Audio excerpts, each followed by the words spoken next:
Hey guys, so here's your stuff for Thursday, I think it's the 7th. We're going to, pretty short warm up.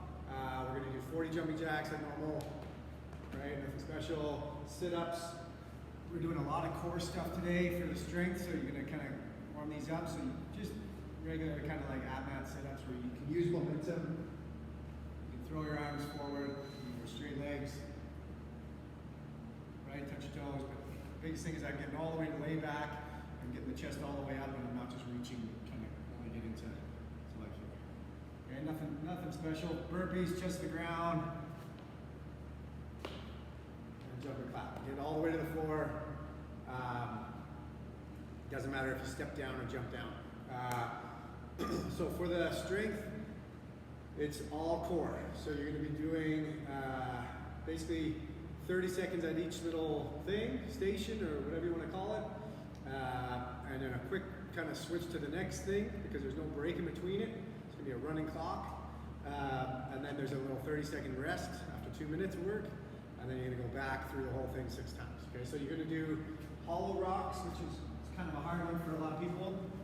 But you're going to, and it might not be that, these aren't the fastest, some of these aren't the fastest movements. Like a hollow rock, you can't really do them for speed, but we are going to keep track of how many reps you do, just so that you kind of have something to chase and lay around. So if you maybe you kind of keep track of your reps as one round and then add up all your 6 rounds at the end,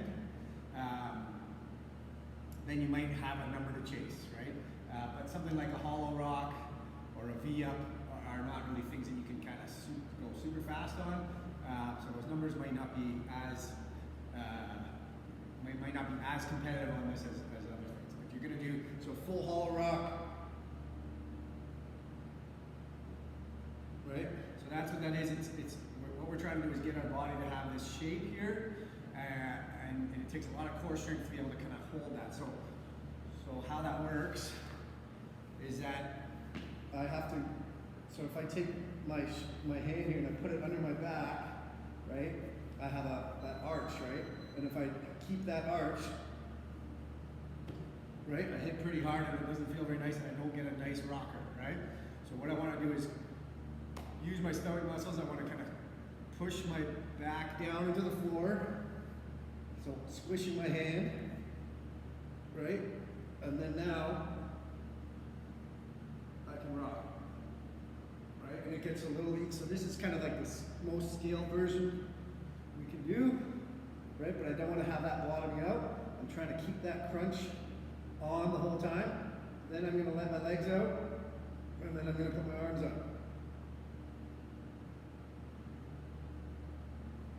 Right? It's really hard to do if you've never done these before. So just scale more and more back. Tuck your knees a bit more. Okay? So there and back would be one.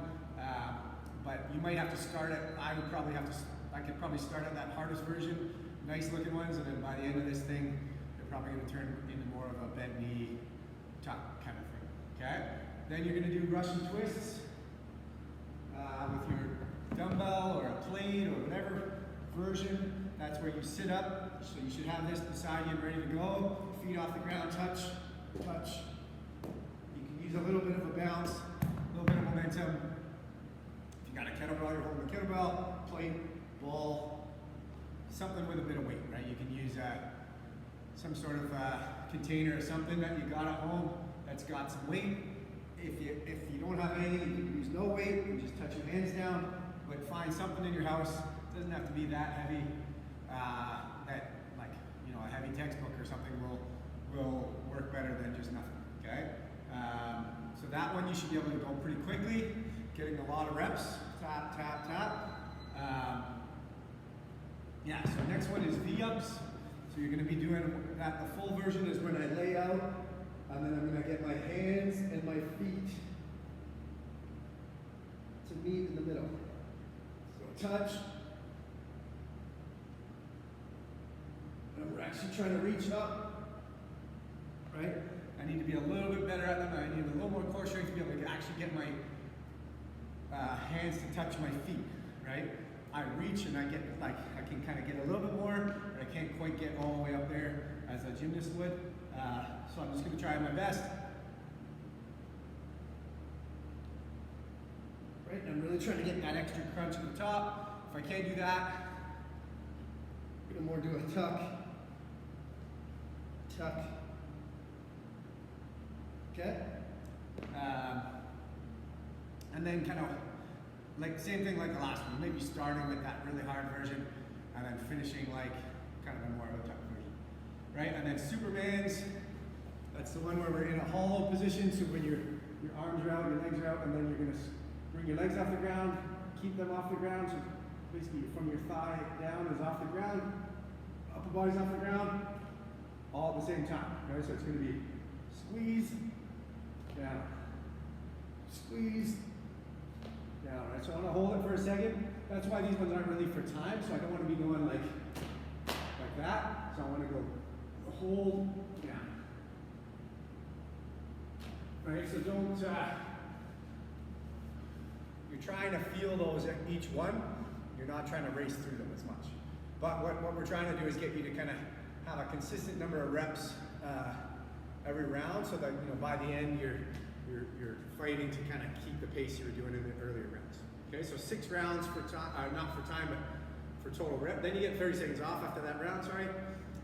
Then you're gonna go back up to hollow rocks and back down through the list. So it should start pretty comfortable, and everything's gonna get really, really, really hard. Especially because you're just doing core on core on core on core. Which is okay for today, all right? All right, so for the workout, you're gonna do 16 minutes, as many rounds as possible. That's what AMRAP means for you newer people. So you're gonna just try to go as many times through that list as you can. So we are gonna do dumbbell lunges. So for today, the standard for that is you're holding a dumbbell any way you want, or a kettlebell, or a bar, or whatever. I've got a dumbbell, I can hold it at my side here and lunge. I can put it on my shoulder, I can put it on my back. Right, whatever's the most comfortable for me. I can hold it in front of me. I could change it around because, if I held it like this, after a while, this isn't going to be very fun anymore. If I've got a kettlebell, same idea. I can hold it at my side. I can hold it on my shoulder. Right, this one is probably the most comfortable way to hold a kettlebell when it takes a bit of time to get it there. But if you've got a plate, you can hold a plate in front of you. If you've got a ball, you hold a ball in front of you. Biggest thing is that I'm keeping my chest up, and I'm not letting my weight kind of turn me into that, right? So you're gonna switch legs, left, right for the whole thing. So 10, it'll end up being 10 left and 10 right. If you've got a bar, you can hold the bar in front of you. So you can put the bar on their back and hold it behind you, right? But it is set up, probably the best way for this workout is to have a dumbbell, if you have a dumbbell, because we're gonna end up using a dumbbell for the other things. Okay, so you're gonna do dumbbell rows. So you're gonna have a bench or a chair or steps, or stairs or whatever, something that I can put something that's solid that I can put my hand on, and the same leg, same side leg, knee on, and I'm gonna get my upper body to be flat, so parallel to the floor, and I'm gonna hold that. Ring goes to chest, or dumbbell goes to chest, elbow high. Okay, after I'm going to split that up 8 and 8. I'm going to do 8 on the one side, then get set up, 8 on the other. Okay, so elbow high to the ceiling. The handle or the dumbbell should touch me here. Okay, so if I do it's the same if I'm using a kettlebell, same idea. It's a little harder to use a ball. You could do more of if you have only a ball, you could do more of a squeeze at the top. Okay, but if you have a barbell only, you can do bent over rows, so something like a pretty lightweight. You can tip over, same idea. You're basically doing the same thing you did before. So tipped over, maybe a little more upright than that flat body back position. So you're hinging over, and then you're pulling it to just above the belly button. Right, just under the ribs, just above the belly button, elbows high. The bar goes down underneath, so the bar should go up in a straight line. Okay? But if you have a dumbbell, use the dumbbell, right? This is only if you don't have the dumbbell, right? And then you're doing a farmer carry. So you're running or walking to your, your 50 meter mark and back, holding your dumbbell, right? Some people might have two dumbbells and they want to do a two-handed version of this workout. You can do the whole thing two-handed, or like with the lunges and stuff.